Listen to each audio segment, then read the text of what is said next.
इतना बड़ा प्रोटेस्ट दिल्ली में हो गया बट हमारी अमूल गर्ल ने इसके बारे में कुछ भी नहीं बोला। ये आर्टिकल भी इसी के बारे में बोल रहा है कि जो कॉर्पोरेट का साइलेंस है किसी प्रोटेस्ट के ऊपर, ये हमारा जेन ज़ी देख रहा है और वो कह रहा है भाई आपका साइलेंस जो है ना इसका प्राइस ज़रूर होगा।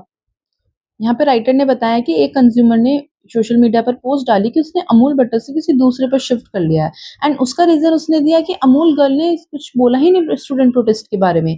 ये कॉर्पोरेट साइलेंस हर जगह दिख रहा है हमें। और जो बोल रहे हैं वो तो क्या ही बोल रहे हैं, जैसे कि जो ज़ोहो के मेंबर हैं उन्होंने बोला, उन्होंने तो क्रिटिसाइज़ कर दिया इस मूवमेंट को और जो स्काई रूट के एक फाउंडर हैं उन्होंने बोला कि भाई आप कॉकरोचेस की तरह मत बनिए, आप मेरी तरह बनिए, मुझे अपना रोल मॉडल समझिए। तो हमारे यहाँ पे राइटर कहते हैं 3 चीज़ें बताते हैं कि जिसको कॉर्पोरेट को ध्यान रखना चाहिए।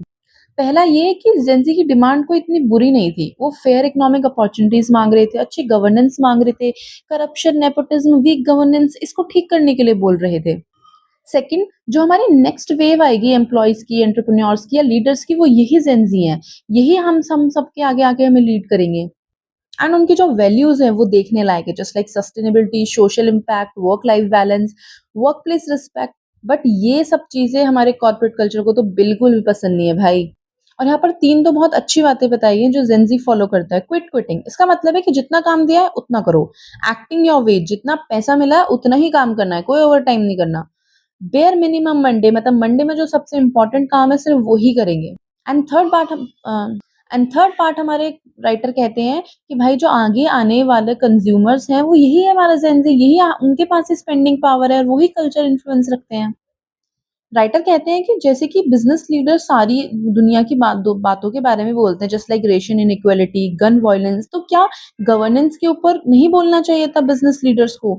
हमारी जितनी भी इंडस्ट्रीज वगैरह हैं वो सीएसआर के नाम पे एजुकेशन पे तो बहुत पैसे खर्च करती हैं, आखिर कहा जाता है ऐसा।